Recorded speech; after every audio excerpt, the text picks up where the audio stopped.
Hello, and welcome to a very special edition of Houston. We have a podcast. On today's episode, we are going to do the biggest episode we've ever done. And we have not two, not three, we have four guests joining us today. A little history on how this came together. We had an episode a few months back where we had two folks named Dave on an episode. And then in the following episode, the next month, we had two Bens. And so logically, we now have to have an episode of the Daves versus the Bens. So we have the four of you here. I don't know how much I want to introduce you guys. First of all, maybe I should have asked this before we got recording. Are you guys okay with us using your last names? Because it's going to get really confusing really fast. Definitely okay with it. I think we had to get that. If they dig back in the archives, they can probably find them anyway. Yeah, that's going to work for me. You can also just call me number one, Dave. If you want. I actually had this in my head of thinking who was going to be number one and number two, and I decided that because you were on less episodes than Tomke, that he was number one and you were number two. So now I'm going to refer to you that way for the rest of the episode. Well, what about Dave A? He can be Dave 1, I'll be Dave A. Sure, why not? Okay. Let's just make things even more confusing. All right. So long story short, we can use last names. Sure. Okay, so the gist of the episode is we have 7 challenges for you guys. For the first 6 challenges, each of you have you have picked one person from your team that's going to answer. So you nominate one Dave and one Ben to answer the questions.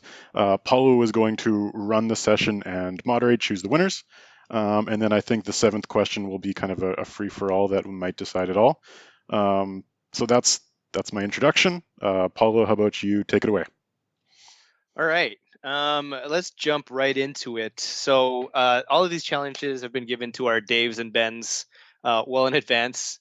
Not that it mattered because everyone just did their stuff today and yesterday, but it's all good. Let's go. So challenge 1 it is my personal favorite. We're going to have one Ben and one Dave from each team performing a monologue, their favorite monologue or speech from a movie. Let's do a little coin flip, a camera coin flip to see who goes first. So someone guess if I have, or no, Ben Buddha, guess if I have a thumbs up or a thumbs down. You got a thumbs down. Wrong. So the Bens are going first.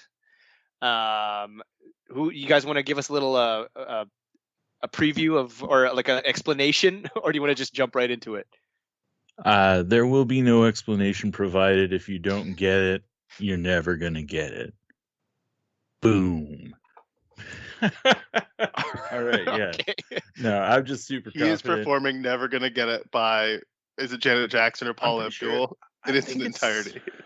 I don't think it's either one of them. I don't know. I think I can't say who it would be. That's not a monologue. That's a song, by the way. If you're doing, it's on Vogue. Then this is going to go bad. Dave got it. I mean, all right, here we go. Just one second. I gotta wet the whistle. There we go. It's not a euphemism. All right, one last one. Now we're starting. Awesome. Donnie was a good bowler and a good man. He was one of us. He was a man who loved the outdoors and bowling.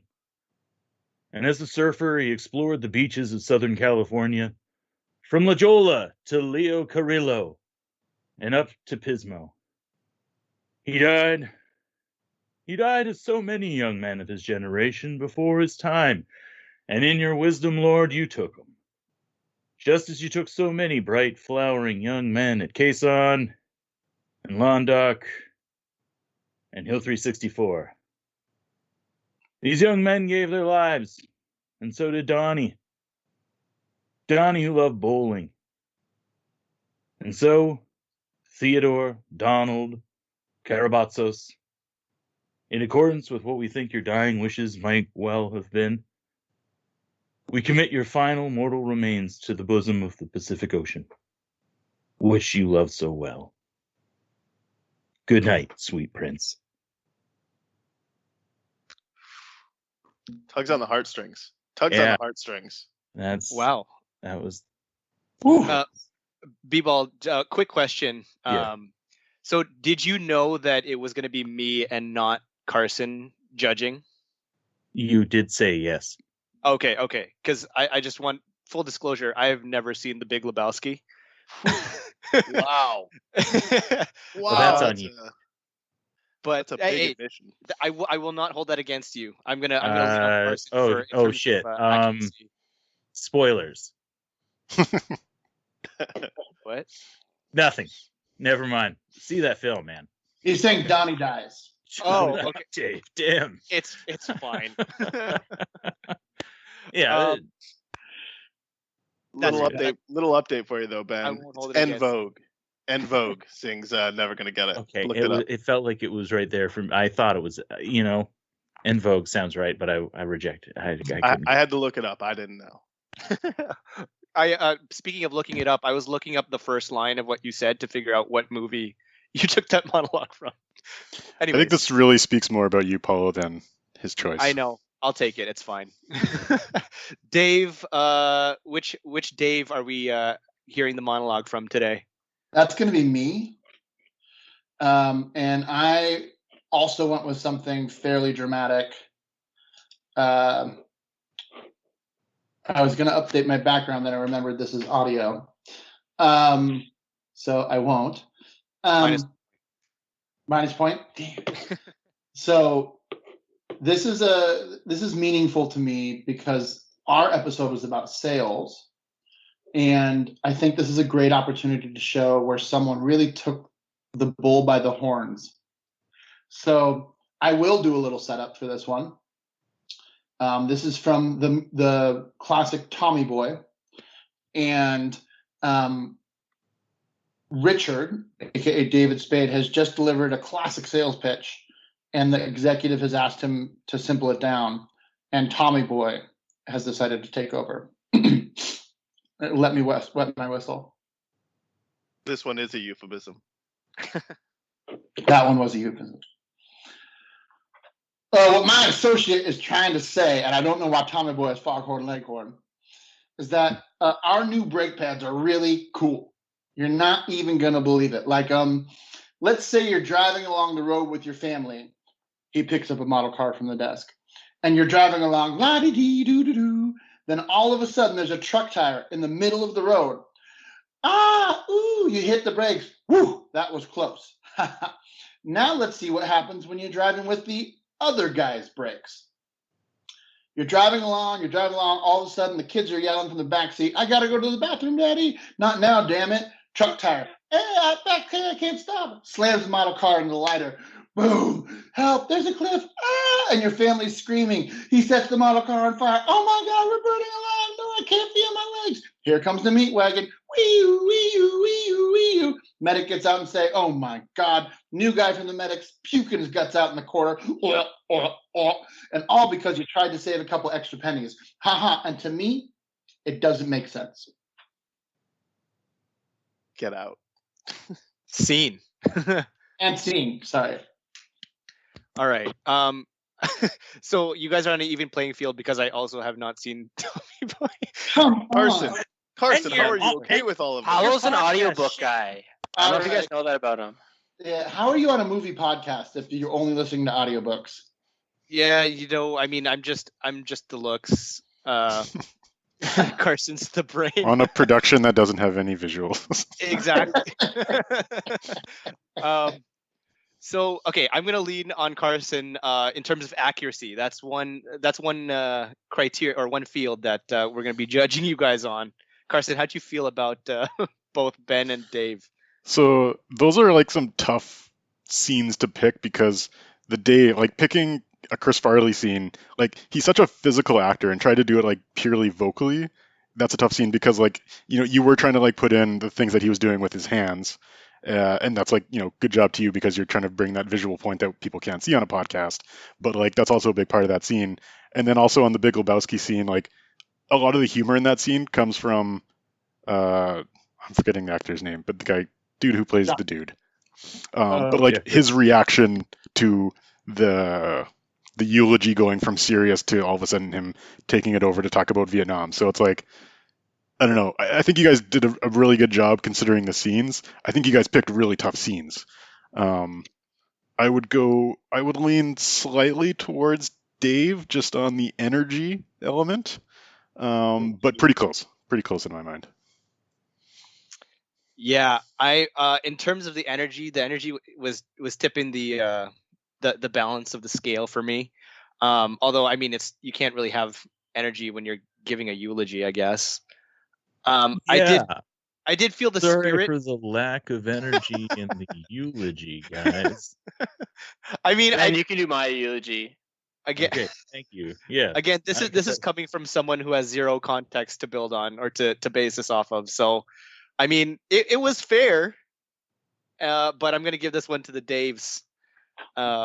Congratulations for challenge 1. It's fine. B-Ball's going to end this episode hating me all over again. That's cool. I'm just you're gonna get a really long text. You've brought honor to our name, Dave, and I knew you would. Yeah, thank you. All right. Paulo, about the podcast, we need to talk. I wrote the first part of the text for you. Okay. Are you going to take my spot, considering I haven't seen all of these apparently amazing movies? Okay, challenge 2. For you guys, we're going to be casting a live action South Park movie. You can't get mad at me for not watching South Park because it's a TV show. But I know the characters, at least. Is that something? Can you give me that? Have you seen the South Park movie? Wait, have you not seen South Park? Hold on. I've You seen can't. South Park. Okay, so I This Carson is came not up. a fair challenge. I know what's going on, okay? I know what it is. I have not seen the movie. All right, I have full spot faith in that. our great judge. I just want to say, Paulo's, a fantastic, smart guy. Also, the looks of the podcast, in case you haven't heard. So I think this will be a fair, impartial judging. I like your strategy, Ben. So I'm gonna let you guys go second this time. So Dave, Dave A just looks completely upset right now.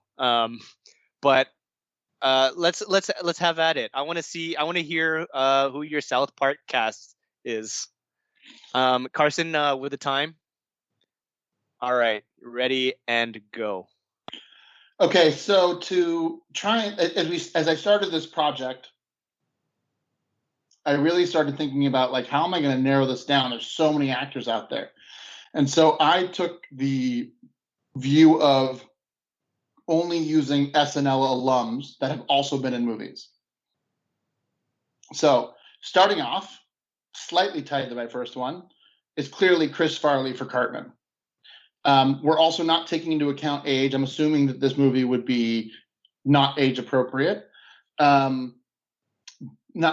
age appropriate, but not ageist. So like they might be adults. Adam Sandler as Kyle, and that's mostly because he's Jewish. Bill Hader as Stan. Stan's a little weird. Kenny, and you might not know this, Paolo, because you've never seen the show, but he dies a lot.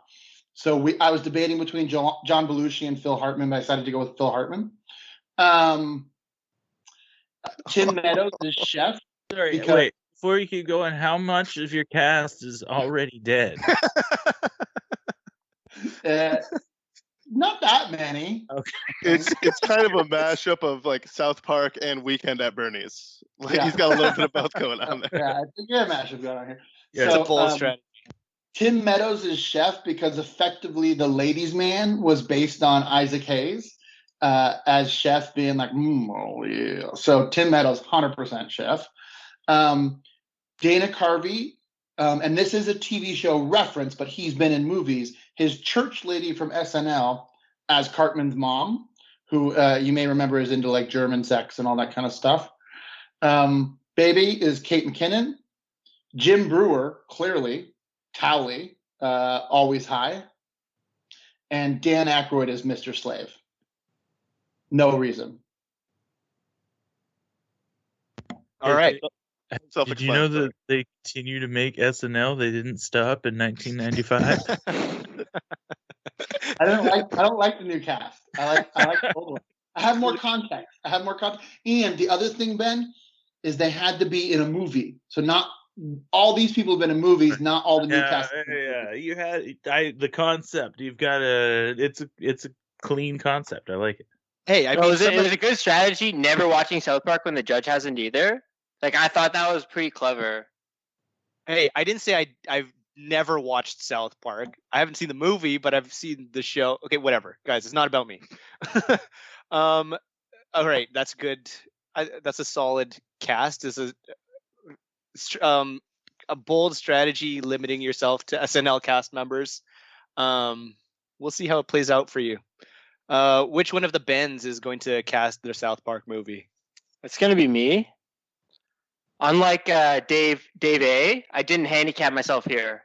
I went full tilt. We all need to agree on a couple things though. This movie should never happen. And this movie, if it did happen, would be complete fan service. All the actors in this that I chose, very available. They will make time for this because they have lots of time. So starting off, the core four here, you got Seth Rogen as Kyle, because it's not just about the Jewish, it's about the hair, it's about the personality, it's about the optimism. That's where Seth Rogen plays. Cartman, he's not Chris Farley. Chris Farley doesn't have a mean bone in his body. You got Danny McBride there. Cartman is defined by his attitude, not his size. Danny McBride will pull that off. He will rip Seth Rogen the entire film. You got Andy Samberg coming in as Stan. Small bit of research. Middle name Dave. Just want to throw that out there. Another Dave in the core four. You got Kenny. You got David Spade as Kenny. You got fucking Joe Dirt as Kenny. Can it get more perfect than that? Also, I'm going to rattle off a bunch of other casts here because I pretty much did the whole town. Butters, you got Michael Cera. Token, you got Donald Glover. Randy, Will Ferrell. Who can go so high, so low as Will Ferrell? We already know he looks good with the mustache as well. Chef, not like you said, Dave, it's Craig Robinson, okay? It's not Tim Meadows, it's Craig Robinson. He's got the size, he's got the voice, he's got the personality. I casted Ned and Jimbo, even though they haven't seen it in 10 seasons, as Rob Schneider, as Jimbo, and Steve Buscemi as Ned. I just think that makes sense. Because this whole entire movie is produced by one man, and he plays Jimmy in this, and that's Adam Sandler. You got Adam Sandler right, but he's not a Kyle. He is a Jimmy. He will play that part till he's blue in the face. Mr. Garrison, David Cross, for those who don't know, famous from Arrested Development. Jesus, I casted Jesus here. Jonah Hill. Matt Stone, Trey Parker, they do make an appearance as Terrence and Phillip. You got James Franco joining his buddies as Craig, just kind of joining in for fun. You got Shelley, Aubrey Plaza as Shelley. You got Wendy joining, Emma Stone's Wendy here. You got Steve Carell rounding out the cast as Officer Barbrady. Okay, finally, for no reason at all, I had a bit of extra time. I casted Kyle's parents. Gerald Brovosky is joined by Jason Alexander. I'm not sure if he's been in a movie, but he's just too perfect at the part not to throw it out there. And Sheila Broflovsky, I'm sure it's based off this character. Estelle Harris, George's mom in Seinfeld. Don't know if I can say that. Okay, before you weigh in, Paulo, and Tomke, I'm sorry to do this, but I concede. That was amazing. That was a phenomenal casting. I'm sorry, Dave, but there's no way we're gonna win off that. Would it change your mind if we said we're gonna cast Richard Kind as Kyle's dad? Because I think that's a winner right there. Richard Kind needs to be in this movie. Absolutely not. Sorry. I am kind of on the same vibe as Dave A. That was a very good casting. As soon as you said Donald Glover as Tolkien, I was on board. And then just to shout out a few more that stood out to me: Steve Buscemi, David Cross as Mr. Garrison, and Aubrey Plaza. Those really hit home. I don't know if you did homework on me, Ben, but Paulo, yeah, what's up? Why did you like Donald Glover as Token? Because it's just Donald Glover. Couldn't it be any actor, or is it because he's black? All right, and for challenge 3, Dave, I just want you to know that even though he didn't give you credit, Dan Aykroyd as Mr. Slave is also inspired casting. I do respect the approach you took in taking all SNL cast members. I feel like it might have hurt you a little more than it helped, though. Yeah. But I respect it. At one point, I was going to do an all Avengers cast, but I couldn't pull it together. Wow, you guys are really these challenges were too easy, huh? You guys just had to like add a little bit, a little more depth to it. All right, challenge 3. We're going to see which Nick Cage character of all time is the best, and I already know this is going to be pretty heated, but I'm cautiously going to move forward with this challenge. Man, who went last, or who started? They can go first. I have no fear they're going to take my Nick Cage character. Really? Okay. I mean, hey, that's your call. If you want, if you, so Dave's team Dave. Let's find out once and for all who the best Nick Cage character is. Dave, you want this one? I mean, let's not kid ourselves. Like, there are a lot of good choices here, and I'm sure my esteemed colleague, there's no bad answer, right? They're all good. But so when I was going through this, like, what it came down to was I had to pinpoint, like, what are the things that Nick Cage is known for? When is he at his best, right? And I think there's a checklist you can go through on that. Like, how drunk is Nick Cage? How many drugs is Nick Cage doing? Is Nick Cage injuring someone? Is Nick Cage injuring himself? How much is he yelling, screaming, and or crying? Right? Like, these are all things that you need to factor in for a classic Nick Cage performance. And I think there are pieces of great Nick Cage throughout history. I think, that they've shaped his perception. They've shaped our lives. But I think all of those pieces came together in a part that was essentially, if not literally, written for Nick Cage. And that's Red Miller from Mandy as what I think is the best Nick Cage character. For a couple of reasons. One, like, there's not a ton of exposition about the character at all. Like, he's a bit of a blank slate. You don't really know anything about it, which is fine, right? Like, he's a blank slate upon which they can put whatever they want. And what they do put on that is maybe the greatest Nick Cage scene of all time, which is the bathroom scene in Mandy, where he's wearing his underwear and just a tiger t-shirt covered in blood, pounding a handle of, like, a plastic handle of whiskey, which is outstanding if you've not seen it. The rest of the movie is a psychedelic ride where he does just a ton of drugs and murders people in some type of fantastical Pacific Northwest weird environment of, like, some biker gangs and a cult, including a dude from Law and Order that hangs dong. So, like, it's really got everything. But I think Nick Cage's performance in that is a distilled version of everything we like about Nick Cage from his previous performances. So I'm going with Red Miller from Mandy. All right. Ben's rebuttal? Sorry, not rebuttal, just your argument for your Nick Cage character. Yeah, so I kind of lied when I said I did no homework for this one. I did a little bit. I watched some of Nick Cage's famous movies. So I like Raising Arizona and Con Air, The Rock. It just kind of seemed like everything was leading up to something, though, the whole entire time. And where it led was a classic film. In my mind, is a classic film. Imagine yourself, you're on a boat. That's scary, right? That's a scary thing. Boats, the ocean. It's kind of a crazy place, right? I fucking imagine around exotic animals. Just for a second, imagine that, right? And the exotic animals, maybe they're loose, maybe they're not. In this case, they are. They're very loose, right? There's a white jaguar. There's parrots. There's monkeys. They're ripping off faces, these monkeys, okay? These are not just normal monkeys, all right? Yeah. On top of that, just add a dash of world-class assassin, ex-special forces world-class assassin, okay?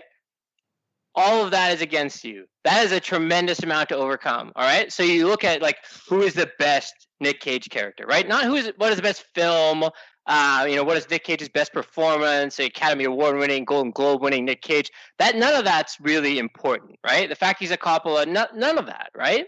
What's important is what character could actually overcome these odds, and that's the character from Primal, okay? I said it, Paolo. You're welcome for recommending it. and it's Nick Cage in Primal. He's the only one who could overcome these odds, capture all the animals, kill the assassin, and win the heart of Jean Grey. I rest my case. Quick question, Ben. Do you remember the name of Nick Cage's character from Primal? Put your hands up. Don't Not Google a chance. I just want to throw that out there. That's why I said Nick Cage's character in Primal, and I wish I looked that up. It was John Primal. John Primal. That is incorrect.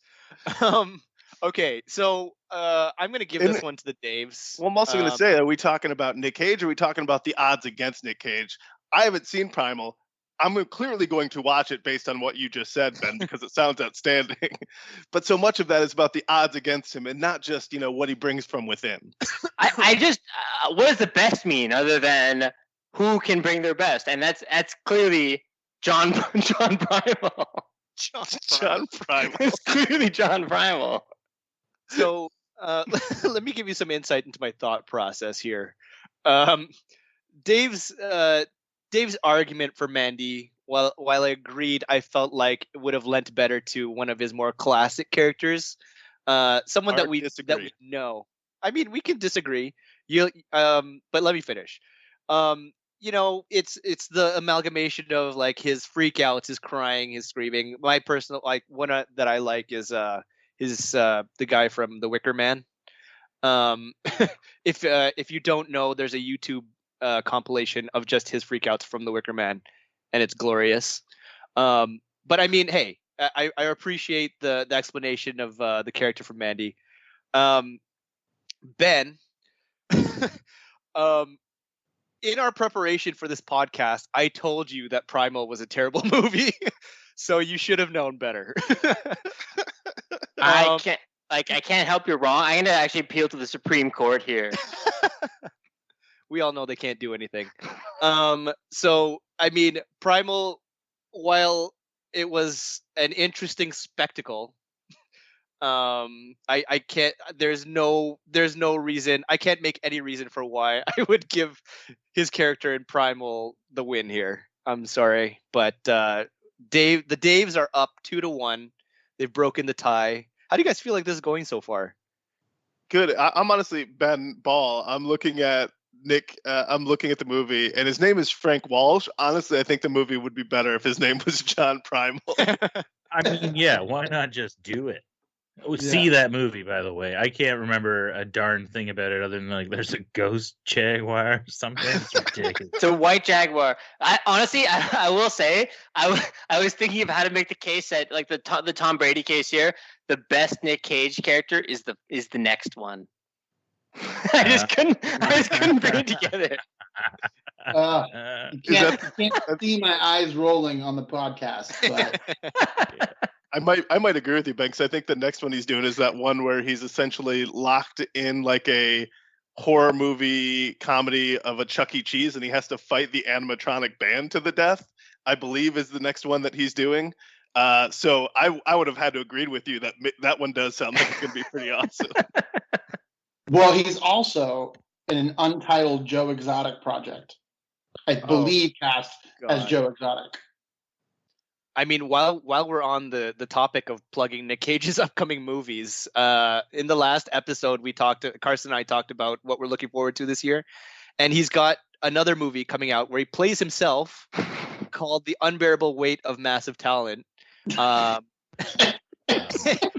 And I mean, I've said this in the podcast, in our Instagram post about that movie, but I'm just gonna read the tag, like the plot. A cash-strapped Nicolas Cage agrees to make a paid appearance at a billionaire superfan's birthday party, but is really an informant for the CIA since the billionaire fan is a drug kingpin and gets cast in a Tarantino movie. I mean, I think that if you told me, like, even though movie hasn't come out yet, if one of you guys had said that's his best role, I would have given you the win right then and there. The man just throws gold. It's gold. I mean, he must be writing these himself. I was certain, having listened to the last one, you were going Lord of War. I had no doubt in my mind you were going Lord of War, like full tilt. We did that in the last one. Yeah. I spent more time on that question than like all of the other ones combined. I played some online video games with friends last night, and it turned into a heated debate as to which one I should use, because people have very strongly held beliefs about Nick Cage. I envisioned that for this challenge as well, but thankfully Ben picked John Primal, and it helped me out a little bit. John Primal.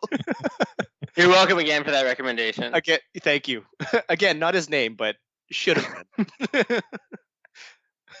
All right, this is actually one of the ones that I'm especially looking forward to.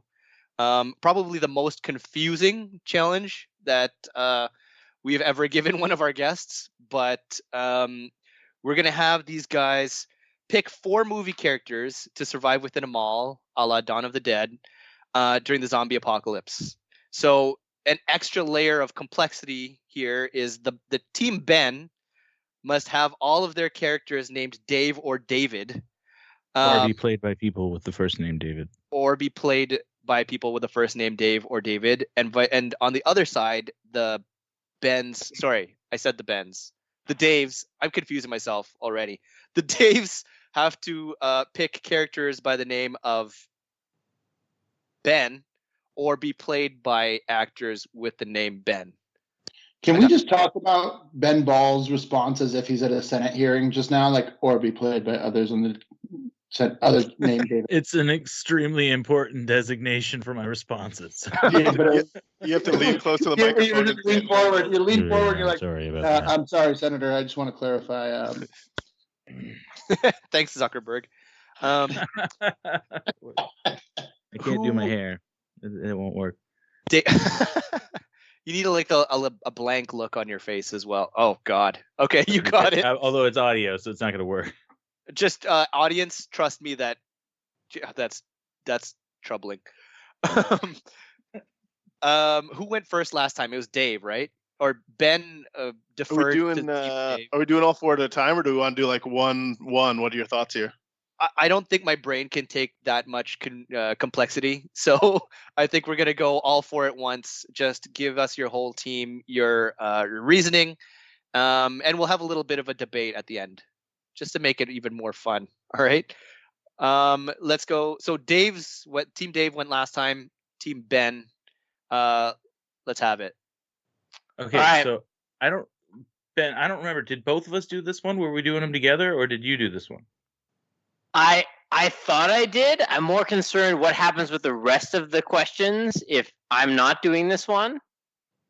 I'd like to object. It is not an option to do both of us at one time, so one of you will have to pick this. Do you have anything okay. prepared for 5 or 6? Yeah, I have stuff prepared for both of them. Yeah. I think I'm good then. I think cool. you put your Okay. faith here. I have a backup one then. Yeah, I think we can talk offline about how ridiculous it is Paolo chose non-primal, but yeah. In the spirit of competition, Let's Carson, move ahead restart their anyways. time, okay? In the spirit Yeah. of competition, let's restart their time. So let's start off. You have a pretty easy Dax the Destroyer here, Dave Bautista. We're talking stuck in a mall. You're talking only one thing matters, and that's raw fucking strength. That's it. That's all that matters. You don't need to move fast. You don't need to be smart. You're in a mall. Raw strength. We're on the same page, bit number 1. Number 2 here, Taron David Egerton. You may know him as Eggy from the Kingsman series. High tech, thinks on his feet, future fucking James Bond. That guy will do some serious damage in a zombie apocalypse. Once again, Dawn of the Dead rules. I don't know if you've seen Dawn of the Dead. Those are slow, stupid zombies. Those are not 28 Days Later. Those are not any impressive zombies at all. All right, third, David Carradine. Specifically, Snake Charmer David Carradine. You're going to need a leader in this group of meatheads. And it's David Carradine. He's teaching them how to be serene, how to be calm, how to really attack these, once again, stupid, slow fucking zombies best as possible. And last, some more raw strength, David Dunn from Unbreakable. who has one weakness, and it's not zombies. All right? Let's just leave it at that. We don't need to discuss his weakness. It's not zombies. He can bend metal bars. He can bench press 500 pounds. This guy will be a zombie wrecking machine, especially, once again, stuck inside a mall where all he needs to do is keep him out. That's it. I will say one more thing, actually. Dawn of the Dead, the original one, the main character, who unfortunately dies, was played by a David. Very disappointing fact to find out, as I wanted to find who would survive the zombie apocalypse. I mean, this is we're gonna go up 3-1 pretty easily here, Dave. Like this is not even gonna be it. So, I mean, yeah, raw power is good, and we'll talk about that. But I think what you'll find is every one of our characters are a better selection to survive this, and B, my colleague, when we were debating this, made sure that we got a cast of characters that could do different things and bring different things. Now, you know, you got to have a healer, you got to have a tank, you've got to have damage, you've got to have all these things. So, nerds. And are you starting a new civilization? Or are you fighting zombies? Yeah. I'm sorry. What was the question again? I look forward to them hugging their way. Guys, you'll have time to there is no rebuttal. There is no rebuttal. Like, their answers were fine, I guess. First and foremost, like, I'll just give you my first answer, and it's already going to be okay. They're going to win. The only thing you have to worry about from zombies, right, is like puncture wounds, a bite, a scratch, things like that. Number one, Ben Grimm, the Thing from the Fantastic Four. Hands down. Like, how are you going to bite? Like, he is in literally no danger of any of this. Second, now this was my immediate thought, as this movie holds a very special place in my heart. And also is, you're basically asking us, how would you survive in a future where civilization has been torn down and you have to survive in some type of gladiator type situation? Ben Richards, the Running Man, Arnold Schwarzenegger, in one of his all-time most underrated movies. So Ben Richards, the Running Man. Third, we actually went back and forth on this one. We wanted to, and we talked a little bit about this before, we were going to use Ben Kenobi, but we know it's not his real name, and he only adopted it when he went into exile, so we don't really want old Ben Kenobi, although, to be fair, like, really all he does as Ben Kenobi is get killed so that people can escape. So that is a viable skill in a zombie apocalypse. But just to avoid that technicality, we did go with Ben Solo instead, who would obviously be a lot angrier and way more open to murdering. So that's good. Finally, you need someone who's going to be able to take care of the home front as well. Like, we got Ben Grimm and Ben Richards out there handling business. We got to worry about ourselves. We went a little bit with a curveball here and took a dude that I don't know if he's ever referred to as Ben, but according to his IMDb page, his first name is Ben, and that's Hawkeye from the movie MASH. Hawkeye's first name is Ben, and so we've got a military doctor on our hands. He's on the front line. He's seen all kinds of wounds. He's got military training, so we've got our healer as well. So we're going the Thing from the Fantastic Four, Arnold Schwarzenegger from The Running Man, Kylo Ren from Star Wars, and Hawkeye from MASH are our four people to survive a zombie apocalypse with. Okay, As before you describe your characters, you don't say the word Ben in all 4 ways in a row, you know? before You you really guys chime in, stretch the Ben there. Look, we talked about this before. Bens need icons to look up to. And so there's a lot of fictional Bens that give people like you the ability to aspire to something more with that name. Oh my God. I'm gonna chime in before you guys have your rebuttals. I feel like you guys really leaned in on the survival, like the zombie survival element of that question. The intent of that question was more on Dawn of the Dead is about surviving each other.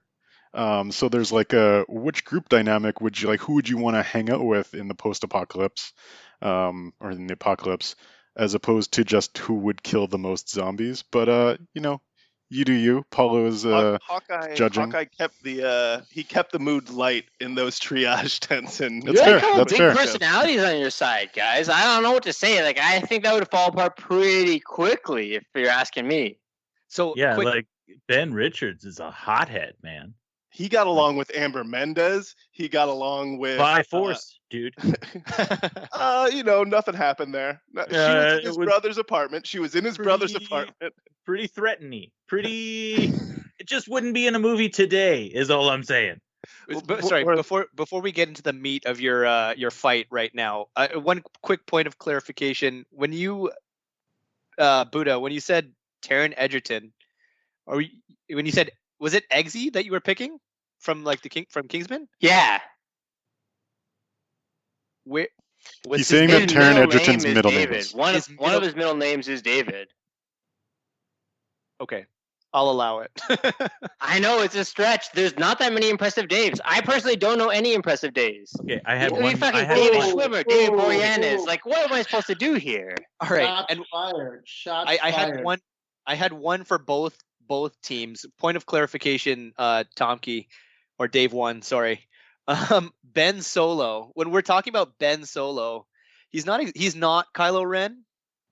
He's pointedly not Kylo Ren because Ben Solo is the good Kylo Ren. That's fine. We're talking about surviving anyway, so we want the good version. I was just throwing out the later name just for for them who may not know who we're referring to as Ben Solo.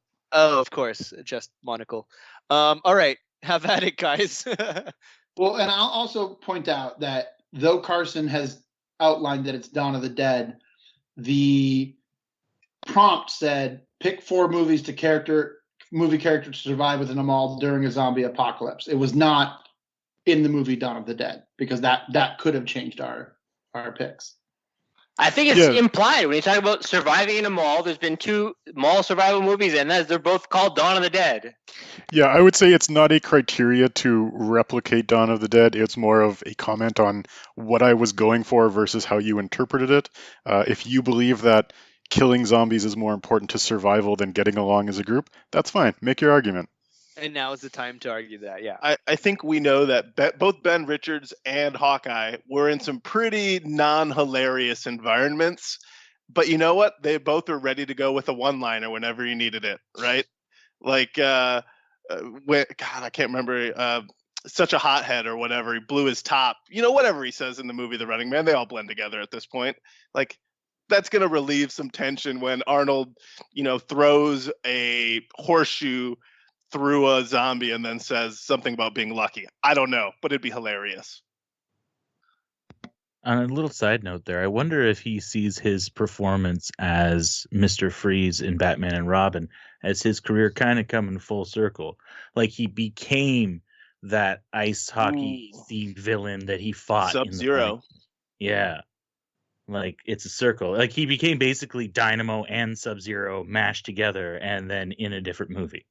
I hope that in like the deleted scenes or like the outtakes, director's commentary, or whatever, he's like, I really drew my inspiration from The Running Man for this performance. He's slumped over in his Sub-Zero costume. I've become everything I hate. Was that your Arnold? That's my Arnold.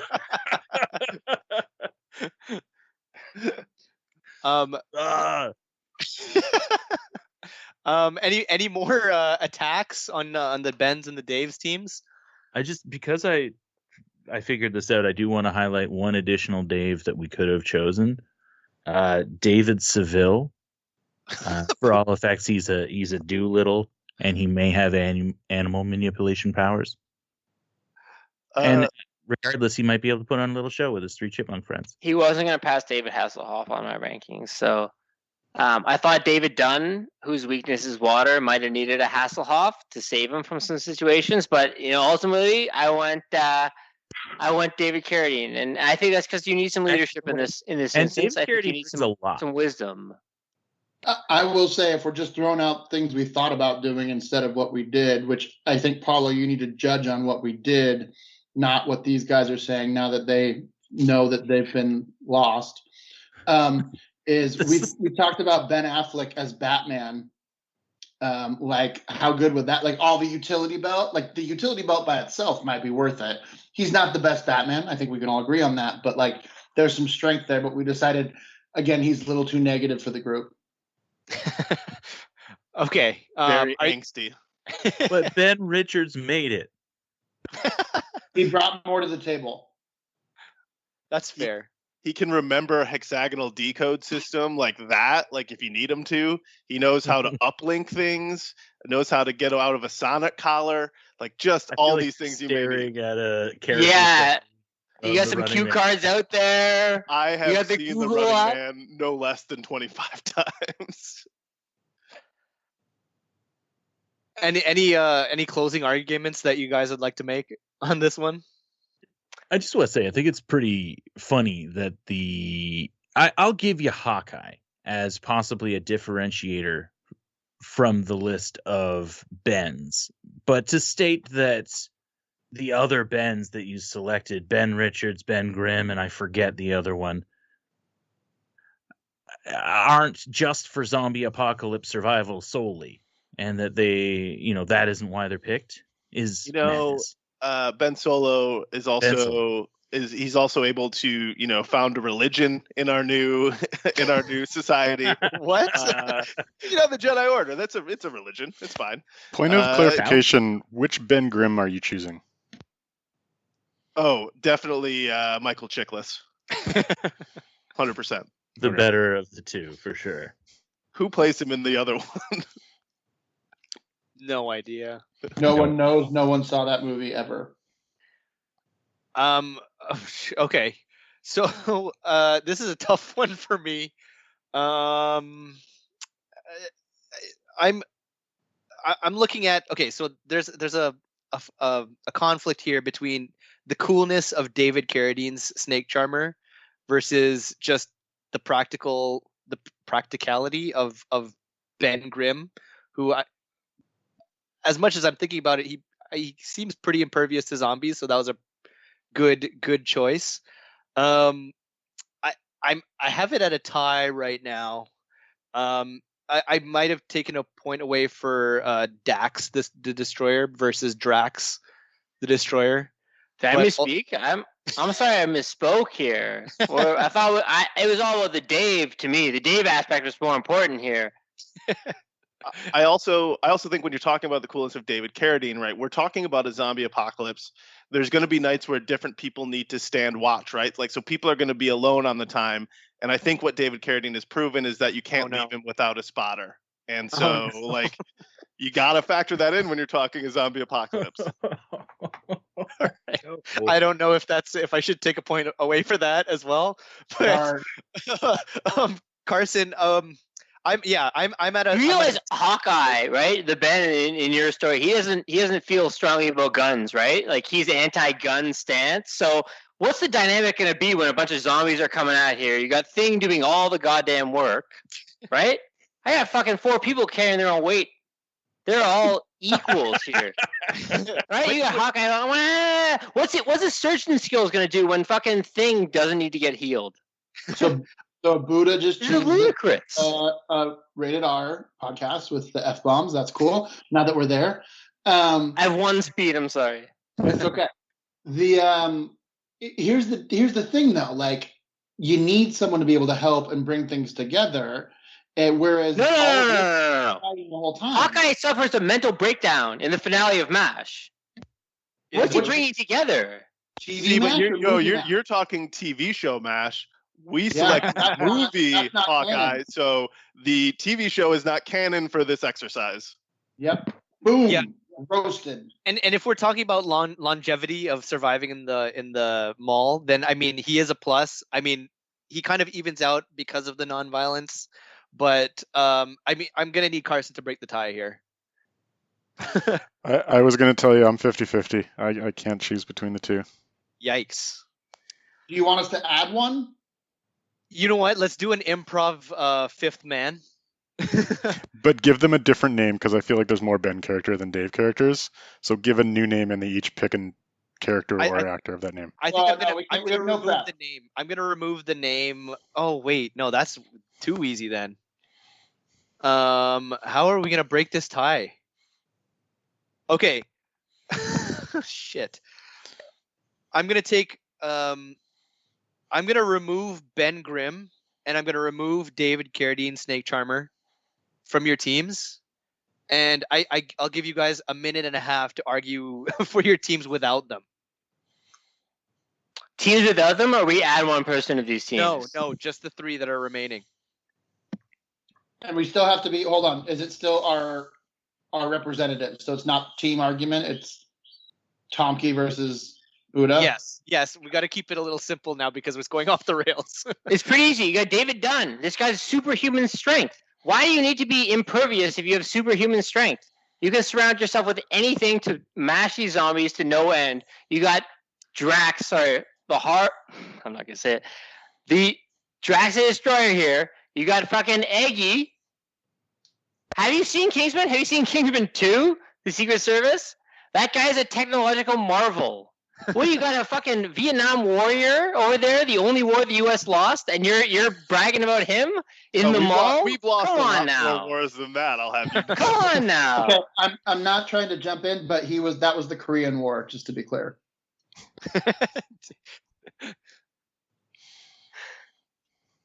I mean, first and foremost, we have people on our team that have been in the shit, that have survived in the shit. Hawkeye, we've already talked about.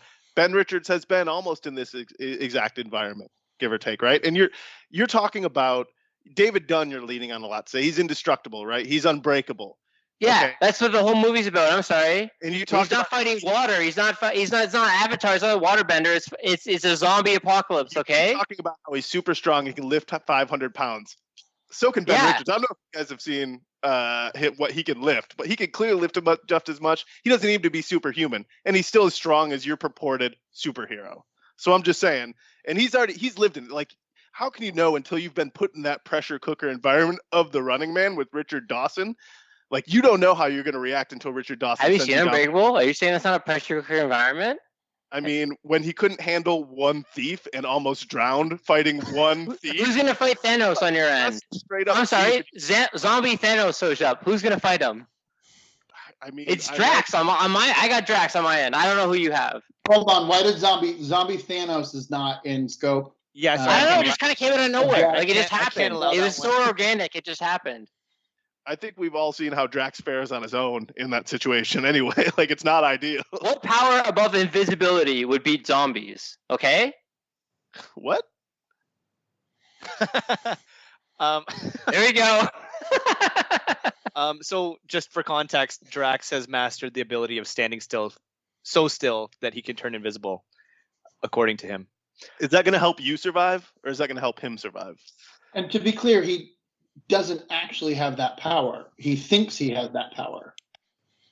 I guess that's your That is interpretation. actually Of the movie. We all take something different away from the Avengers. That's cool, man. Okay. Carson, has that helped your tie at all? So I'm imagining these two scenarios, and I think the Ben's team, you basically have 3 people who would just live in opposite corners of the mall and never talk to each other. Whereas on the Dave's team, you have 2 people who would not want to talk to each other, and then Hawkeye would go and talk to them. And so that would be where the conflict comes from, is Hawkeye does something dumb because he's bored, and that's when the zombies break into the mall. So it's like Ludicrous. 50.1 to That 49.9, is but that's ludicrous. what I would say. Ludicrous. Those are numbers. Chris Bridges. What's Makes up? sense. Yeah, why would I have a team that wanted to work together? Golly. We all see what happens when people go to their separate malls or separate parts of the mall, and it's a pregnant woman gives birth to a zombie baby. So that's what's going to happen in their situation. And then also, if they all go to separate parts of the mall, then they're not coordinated when the attack comes. I disagree with this totally, but I will accept the verdict. Man, All right, so well, strange. I've maybe never heard sour grapes make noise.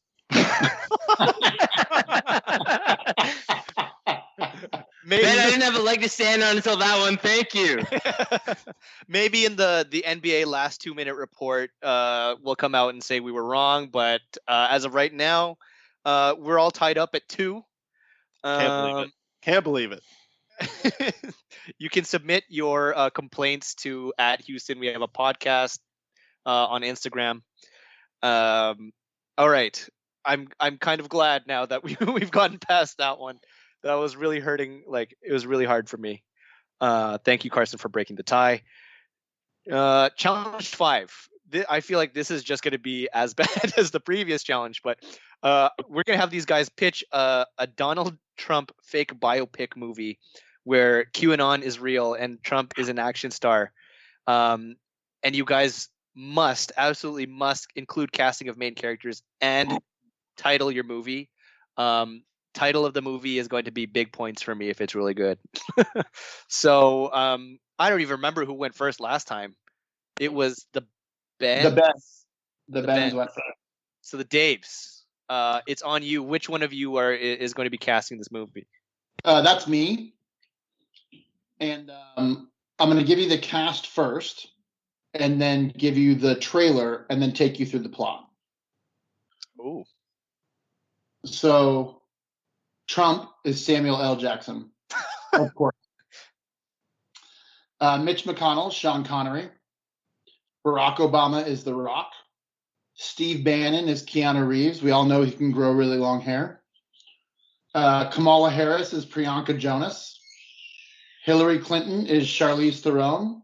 Nancy Pelosi is Sigourney Weaver. And various congressmen are the Munchkin cast from The Wizard of Oz. I will reveal the other two cast members after I explain the plot. So, the trailer. In a world where only 1/4 of the population understands that the U.S. is run by Satan-worshipping cannibalistic pedophiles, one man takes it into his own hands. So the plot is basically a John Wick-style movie where Trump is going through and killing everyone as he attempts to find Q and release the storm. And he continues to fight through, gets through all this stuff. There's multiple incidents with Congress and the Senate, and then throughout the Midwest. And as he gets towards the end and he's about to release the storm, he realizes it's Stormy Daniels, and he's going to release the Stormy. And Q is in fact Brian Quinn from the TV show and movie Impractical Jokers, Q. And it's all a promotion for True TV's new movie, Impractical Jokers 2. And the title is Q, Oh No, The Stormy's Eye. Jesus Christ, that's amazing. I'm sorry. I'm an honorary Dave for the next 30 seconds here. That's fantastic. That sounded like the best asylum movie ever. It's all a Jacob's Ladder situation. Yeah. All right. So, all right. which Ben's going against me? It's me, Dave. It's me. Okay, I went about this a different way, and I have a synopsis that I will read from now. And then I can get to the casting of the title after the synopsis, if that's all right with everyone. Hey, it's your pitch. Fantastic. On election eve, President Donald Trump arrives in Los Angeles, hoping to reconcile with his estranged wife Melania at a party held by her employer, the Soros Fund. He's driven to Nakatomi Plaza by limo driver Jared Kushner, who says he will wait for Trump in the garage. While Trump changes his clothes, the tower is seized by a German radical, Hillary Clinton, and his heavily armed team, including Bill Clinton and Bill Gates. Everyone in the tower is taken hostage except for Trump, who slips away. Clinton is posing as a terrorist to steal the $640 million in untraceable bearer bonds in the building's vault. He tries to get executive Ivanka Trump to reveal the access code, but Ivanka refuses. Clinton executes him and tasks Bill with breaking into the vault. Trump witnesses the murder, and one of Clinton's group, Tony, is sent after him. Whoops, Tony is Bill. Trump kills Bill and takes his weapon and his radio, which he uses to contact the skeptical Los Angeles Police Department. Sergeant Joe Biden is sent to investigate. Trump kills 2 terrorists and discovers a bag of C4 and detonators. Biden, having found nothing amiss, is leaving when Trump drops a body onto his car. After Biden calls for backup, a SWAT team attempts to storm the building. Trump throws some C4 down an elevator shaft, causing an explosion that kills some of the terrorists and ends the assault. Melania's co-worker Steve Bannon attempts to negotiate on Clinton's behalf, but when Trump refuses to surrender, Clinton kills Bannon. Trump catches Clinton checking explosives on the roof, but he pretends he's an escaped hostage, and Trump gives him a gun. When Clinton attempts to shoot him, he finds it is not loaded. Clinton is saved by the intervention of other terrorists. Trump escapes, but is injured by shattered glasses and loses the detonator. Outside, FBI agents take control. They order the power to be shut off, which, as Clinton had anticipated, disables the final vault lock so the team can collect the bonds. The FBI agrees to Clinton's demand for a helicopter, intending to send gunship helicopters to eliminate the group. Trump realizes Clinton plans to blow the roof to kill the hostages and take his team's deaths. Bill Clinton, enraged by the death of his brother, Tony Danza, attacks Trump and is apparently killed. Clinton sees a news report by reporter Richard Thornburg on Trump's children and Melania with him. And deduces that he's Melania's husband. Sorry. The hostages are taken to the roof while Clinton keeps Melania with him. Trump drives the hostages from the roof just before Clinton detonates it and destroys the approaching FBI helicopters. Meanwhile, Bill retrieves the van from the parking garage, but is neutralized by Jared Kushner, who's been following events in his car radio. A weary and battered Trump finds Melania with Clinton and his remaining henchmen. Trump surrenders to Clinton and is about to be shot, but grabs a concealed pistol taped to his back and uses his last 2 bullets to wound Clinton and kill his accomplice. Clinton crashes through a window, but grabs onto Melania's wristwatch. Clinton makes a last-ditch attempt to kill the pair as Trump unclasps the watch, and Clinton falls to her death. Outside, Trump and Melania meet Biden. Bill emerges and attempts to shoot Trump, but is killed by Biden. Melania punches Thornburg when he attempts to interview Trump. Jared Kushner crashes through the parking garage in the limo and leaves with Trump and Melania. Scene. Wow. Okay, that felt like that felt like Die Hard reimagined by Infowars, What? by Alex Jones. Oh. Well, Where do I invest? the title would be Lie That's a Hard. moneymaker right there. Lie Hard. Yeah, I was gonna ask titles. Sorry, I missed if you had your title. Yeah. QAnon, the Stormy's Eye. Thank you. And versus Lie Hard. Okay, so Well, first we off, didn't get the casting from Ben yet. Oh yeah, sorry. sorry, I it was only sprinkled cast- in. It's Yeah, sprinkled in before. I just named the characters, but the cast. So for Trump, I kept it easy. Alec Baldwin. For Melania, I went with Aquaria from RuPaul's Drag Race season 10. Watch the Snatch Game episode if you haven't. She nails it. And Jared Kushner is played by Bill Nye. Okay.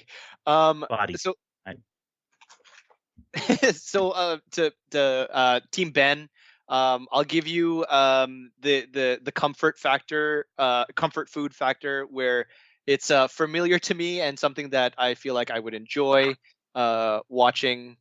For Team Dave, I appreciate the originality and the casting of Samuel L. Jackson. Just that's it. Period. Just great work across the board, Dave. Really good Yeah. work on your part. Actually, casting in general. I mean, special shout out to casting of Samuel L. Jackson. Casting across the board, in particular, gold star. I'm gonna keep this short and sweet because the last one was drawn out too much. But I'm gonna give this one to the Daves. I did love.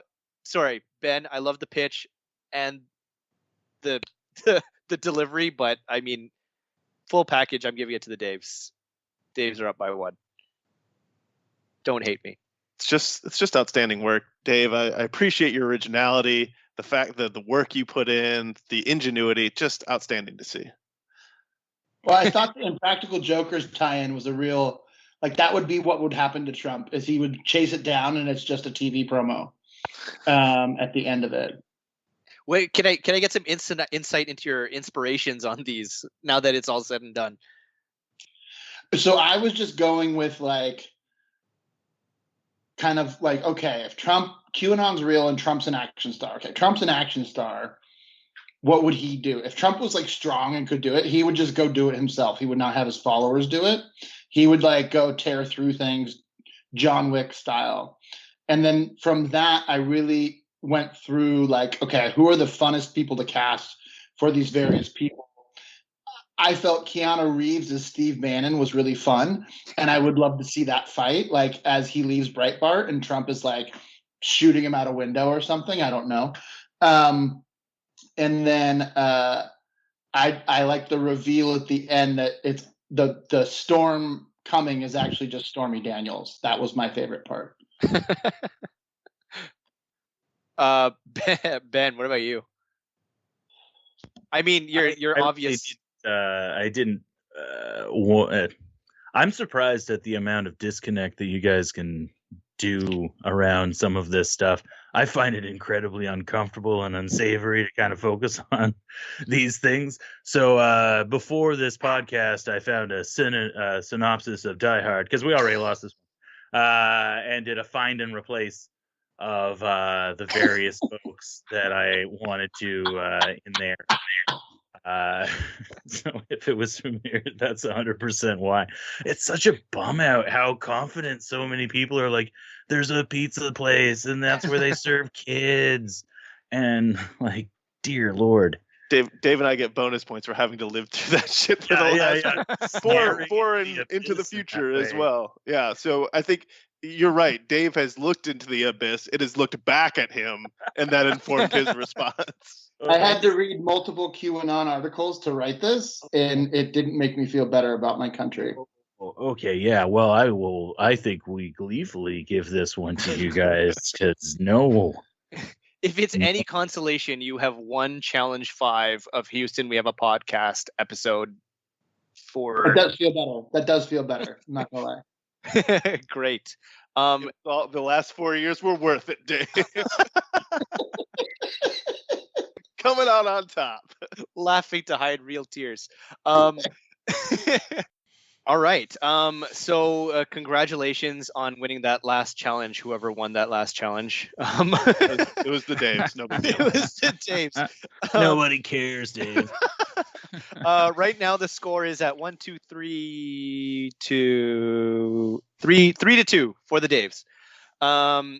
Challenge 6, we're going to have these guys make an argument for who's the best non-human character in Star Wars. Humanoid counts, but it must not be human.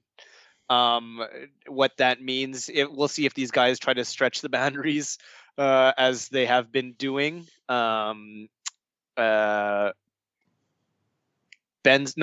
went first last time, so it's back to the Bens. Who's taking all right? It's back, and I'm back with the best Star Wars character that is non-human, and it's a controversial pick. Darth Jar Jar. Best character. I 100% knew you were going to do this based on a conversation we had like 2 weeks ago. I absolutely had to, okay? Before George Lucas lost his nerve and bowed to everyone's somewhat justified terrible reaction to the characterization of Jar Jar Binks, he was awesome.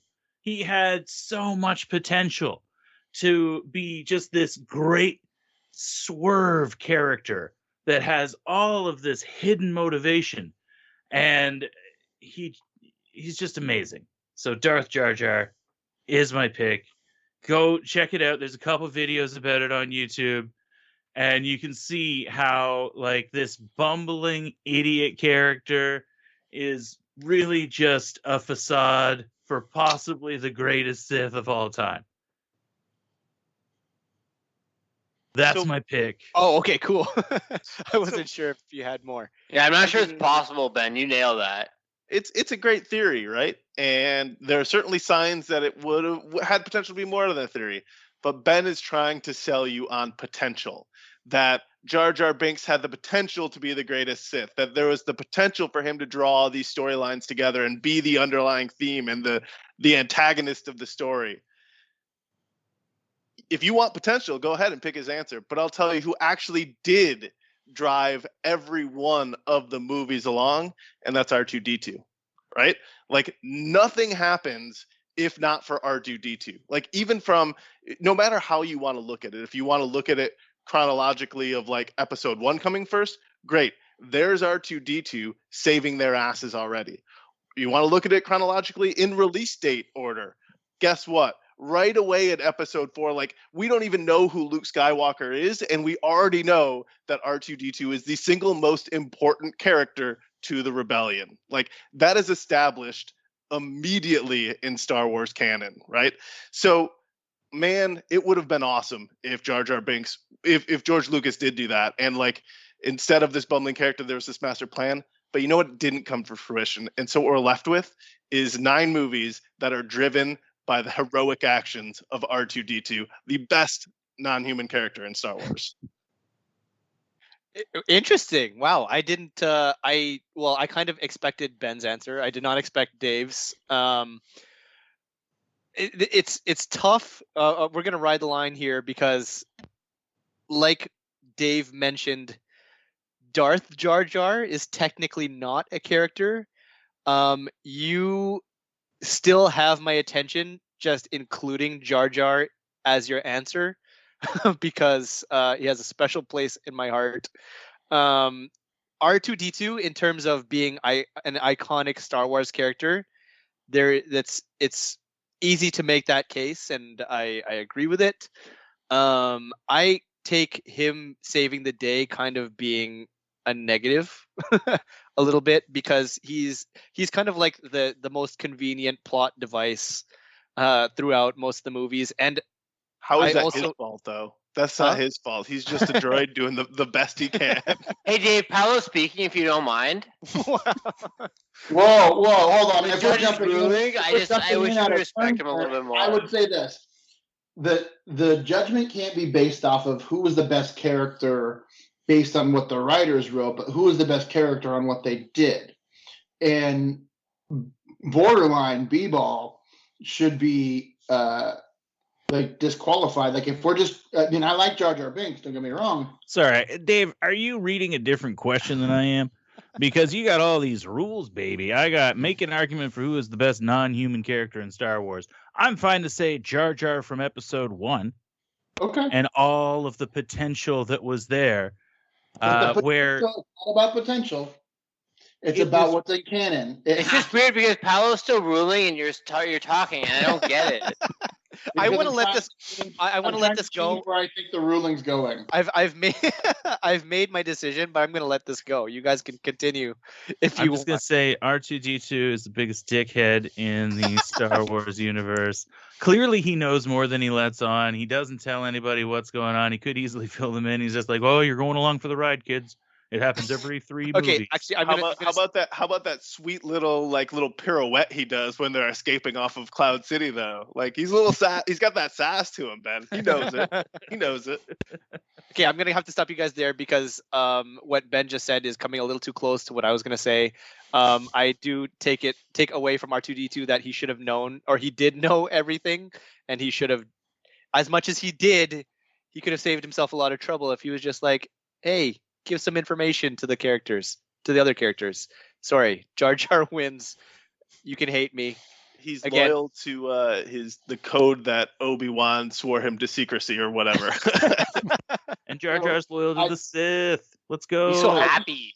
I just want to put it on record. Paolo thinks the best non-humanoid character in the Star Wars canon is Jar Jar Binks. I will die on this hill. Okay. I will go on the record in saying I agree with that selection as well. And wow, I feel oddly more validated than ever throughout this whole episode from that. And that conveniently puts us in a tie for challenge 7. Wow. The past That's 6 crazy. challenges have meant nothing, or that the challenge 7 is just much more important now. How about that, guys? Who would have thought? Not me. But for the final challenge, so this one is going to be a surprise for everyone, and it's going to take some Microsoft Teams magic here. So when one team is giving Is this their podcast sponsored by Microsoft? no, but they pay me. So, while one team is giving their answer initially, we're gonna have the other team mute, so they do not know what is coming, because this is 100% improvisation, improv.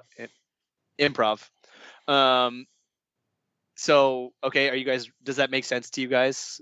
Do you mean Not at all, but let's fucking go. you mean leave, not mute? Like so we don't hear the other one? Like, mute your audio so you cannot Got hear it. what they are saying. We're gonna go off the honor system here. That's actually a good one, Dave. Dave won because Yeah, I'll I take my headphones I can off. see you've taken your headphones off.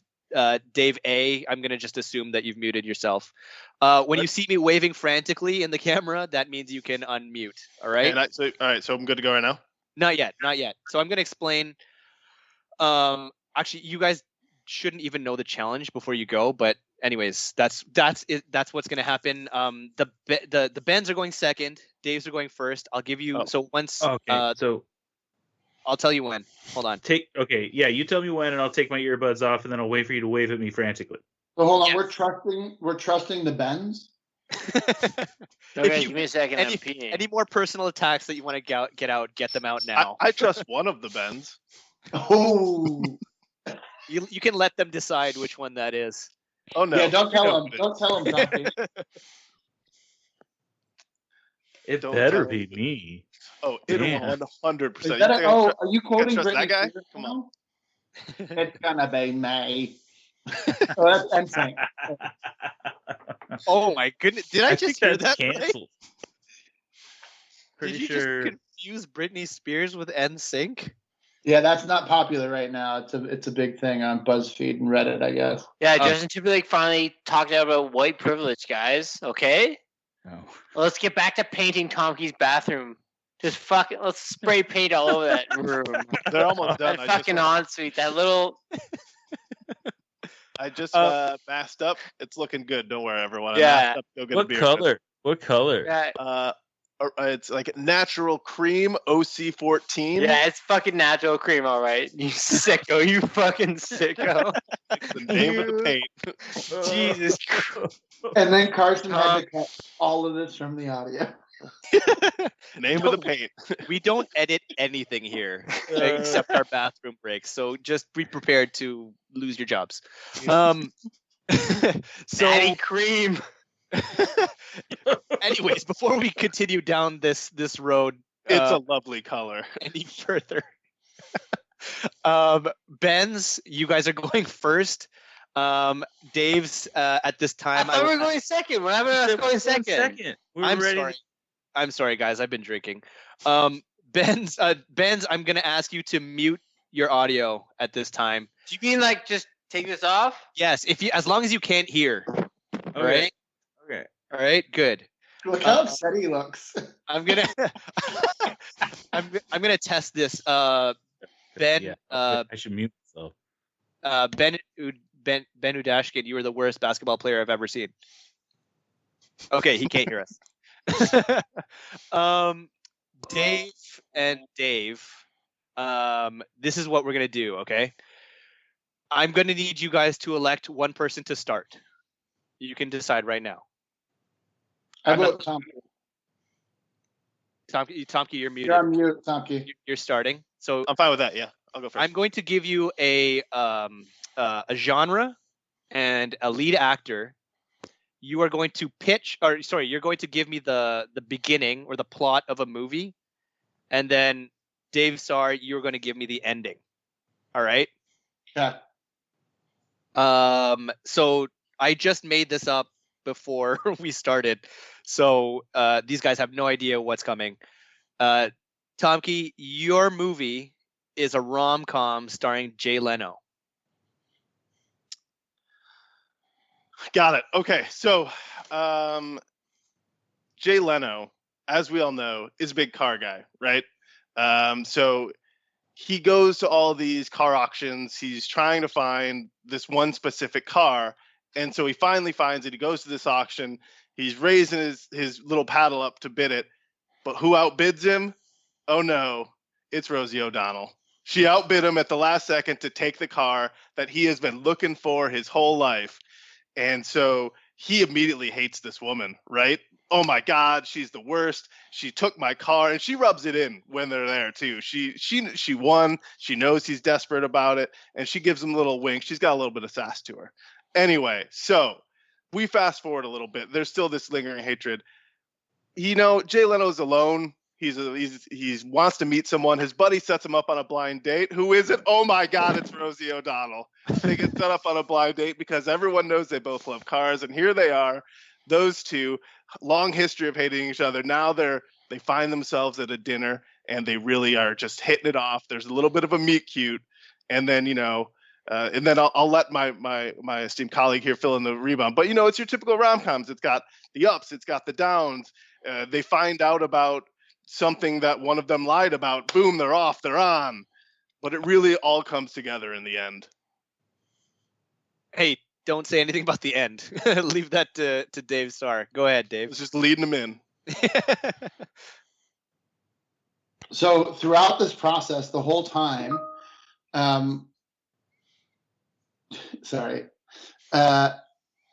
Jay Leno has been trying to get the car. That's all he really cared about. He didn't care about Rosie. He didn't care about anything. It's like trying to lose a man in 10 days. And I don't know if you've seen the video of the man who made love to his cars, but that's what happens in the end. In the end, it's a car man love story. And we end up with Jay Leno under the car kissing it. And we close out on that scene as they run to each other because he left it in neutral on a field. So he was in love with the car the whole time. Did he use Rosie O'Donnell just to get to the car? He did. The whole time it was all about the car. He loved the car. And he recognized that the only way he could reach his actual love was through Rosie. And as heartbreaking as that is for Rosie, at the end, it's really heartwarming to see the two that wanted each other come together. And then the car turns into a Herbie-style thing, opens its hood, and is like, hey, let's do it. And I think it's honestly heartwarming in that, like, everyone's accepting of it, right? Like, when it comes down to it, Rosie recognizes that this is the real thing, like, between Jay Leno and this car. And, you know, she wishes him the best in the end. Yeah, and the R-rated version involves an exhaust pipe. Oh, so how I wish that the Bens could hear this right now. All right, great. It's called internal combustion. Now, quick question. We can listen to the Bens because there's no downside, and we just won't talk. Yes, you cannot speak because if you guys do jump in, I'm going to have to forcefully mute you. Yeah. I don't know how, but okay, guys. Hey, Bens. I could just message them, couldn't I? Yeah, they're coming back on. Ben's One of the Bens has lost his headphones. I appreciate his dedication to the rules. Can you hear us? Yeah. All right. Cool. Yeah, what's up? So what we just had the Team Dave do is I gave one of them a genre and a lead actor, and the first person would pitch or start the plot of a movie, and he would hand it off to his partner to end it. All right, so that's what we're doing. Elect someone to go first, if you will. Team Ben. Ben, I'm good either way. Which one do you want to do? And I'll take whatever. You're Ben number one. Okay, Ben. What does that mean? Does that mean you finish or you end? You know, you start, you finish, and begin. Who knows? You know what? I'll lead it off. I think you've been kind of our strongest participant here. So anchor in more than one ways. You know, I'm weighing us down and also keeping us grounded. Right? You're the gas, man. I'll build a foundation, and you just fucking launch us off into the stratosphere. Funny you should mention gas and cars after the Dave's movie. So your genre and lead actor is a horror movie starring Rowan Atkinson. So B-Ball, take it away. It's for those who don't know, Rowan Atkinson is Mr. Bean. Okay. Rowan, and just to clarify, so it's the plot of the movie, like we described the movie as it's unfolding. Just kick it off. You don't have to just the setup. Basically, we want Buddha to take it home.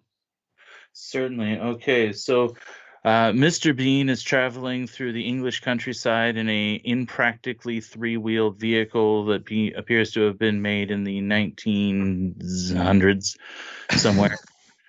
And over many wonderful, lovely scenic hills, he comes upon a cottage that is unfortunately sinister.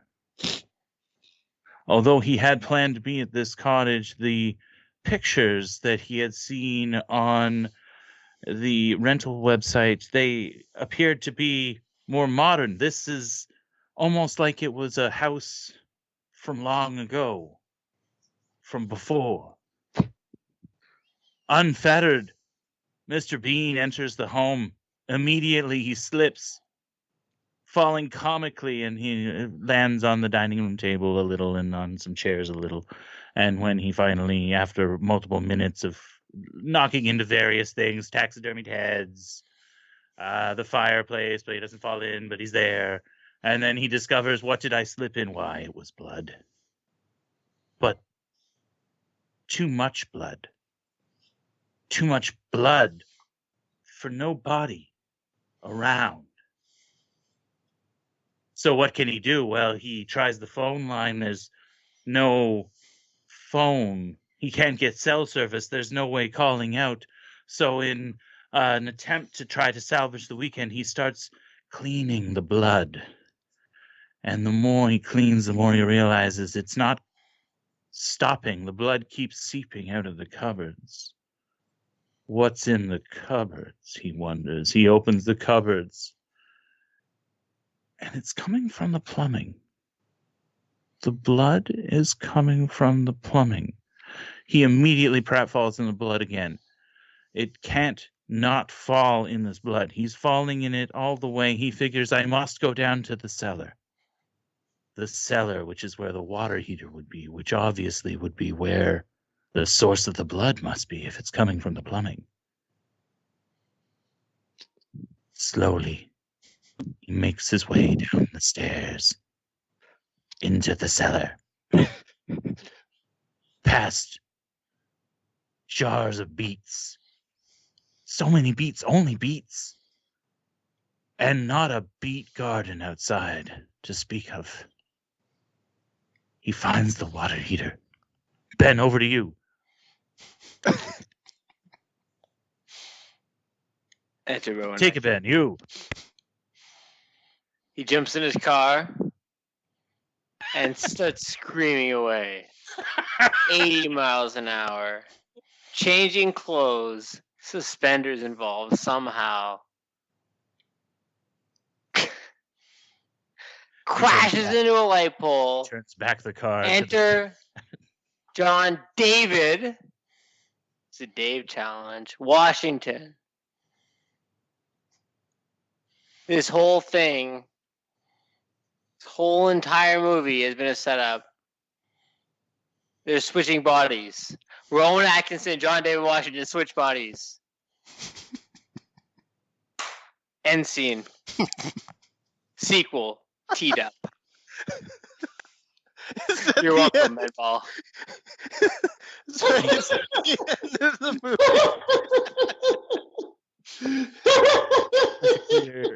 The look on your face. Start to finish. Well worth it. Crashed into a light pole.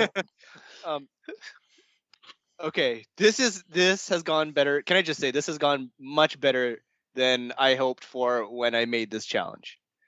So give yourselves a pat on the back. Oh man, I'm going to write down my my winner. Carson, can you want to share some thoughts on the movies that were just created?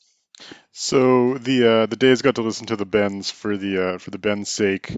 What they pitched is a rom-com starring Jay Leno, where he gets into a meet cute with Rosie O'Donnell buying a car from him at an auction. Tom Key. Was it meet cute your idea or their idea? That's a great idea. It was ours. Ah, well done. The meet cute at the car auction. But then the second half of the movie became the real love story was between Jay Leno and the car, and the movie ended with Jay Leno making love to the car. Exhaust pipe may have been involved. You know, that's feasible with what I know about Jay Leno. I will say I will appreciate... Based on a true story. I appreciate the quality of both sides introducing high-quality stories out of nowhere. We do improv sometimes on these podcasts, and it's really hard to do just out of thin air. So I appreciate the setup, and then I appreciate both of the part twos going in absolute, complete different directions. So great creativity, great quality all around. And I'll pass it over to Paulo to make the pick. Yeah, I'm sorry, guys, for springing this on you. It was, that being said, it was a lot of fun. It was so much fun to listen to. You guys did a great job. The delivery again. I really felt the atmosphere of Mr. Bean in this little cottage. I appreciate that you used. I mean, what I was really looking for was a effective use of your main character. There's a little bit of that in the Pratt Falls, although I feel like the thing about Mr. Bean is that he's a little more clever in a dumb way, if that makes any sense. But it doesn't matter because he's a no. He did have a movie. Sorry, forget that. Anyways, the body swap with John David Washington was a nice little twist. I'm sorry. Okay, who is John David Washington? Wait, was that right? Did I say that right? Or, He's the guy from he was Tenet. Dave in Yes. David. yeah, he's the guy from Tenet. He was also in Malcolm and Marie, recently released on And Netflix. Black Klansman. Black Oh. Klansman, great movie. Ballers with The Rock. He's in Ballers. Yeah, he's like a main character. Yeah, he's in Ballers. That's on With- TV. We don't pay attention to that. We're all movies here. Except when it comes to South Park, apparently. Sorry. So on to the Daves.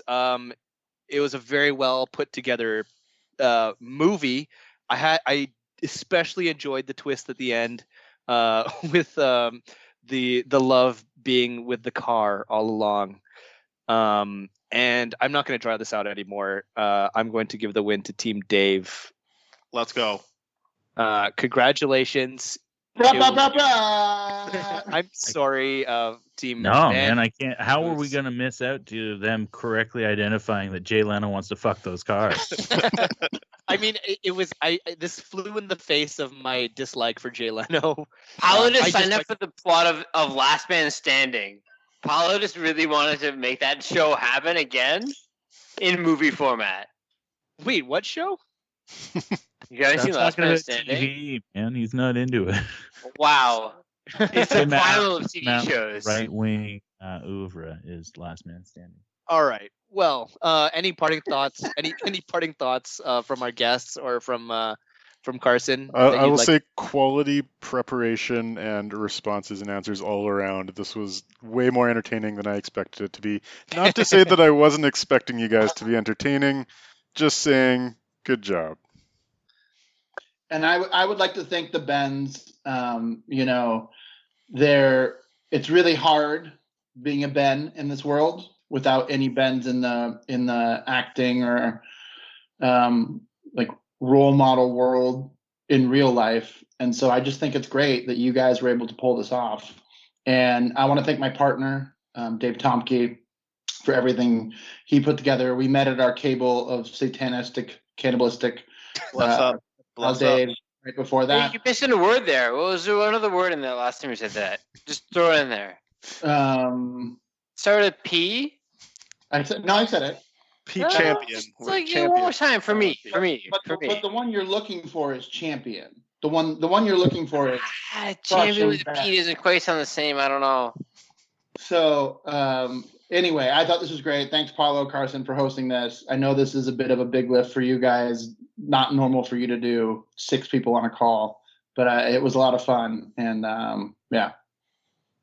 And yeah, again, you guys had to punch above your weight classes, and that's not easy. But we can respect it. Ben and Ben, we can respect it. Is your bathroom okay? Been getting sprayed all over for the last couple hours. It's painted. It's painted. It's painted. How many guys did it take to paint it? 2. Just 2 this time? 2. Must Yep. have been hydrated. Yeah. It sounds like real hydrated dudes. You know what? When I was So out there, they had done a ridiculous. very It's good like job, secrets. and I intend to thank them for their services. There's some mangoes too. I don't know what that means. I'm glad to I- see that there is no love lost between the Bens and the As, Daves. as the representative of the Benz that isn't so upset that he's starting to say things that are a little bit damaging, I would say that we had a great time as well and look forward to an opportunity to compete on the field of battle to avenge this loss at a later date. Ben's v. Dave's 2. 6 months. NV Dave 2. Yeah. BVD 2. I You're a accept the gentleman, and challenge. it's a gentleman's game out there. We all left it out there. The rematch can definitely happen. So You stay guys are tuned. fucked. Next time I'm Stay gonna try. Stay tuned. Stay tuned for when B-Ball tries in the next edition of the Bens versus the Daves. Thank you for tuning in to Houston We Have a Podcast. Follow us on @Houston We Have a Podcast on Instagram. I'm not going to plug our Twitter because we don't use it. Thanks everyone for listening. Bye guys.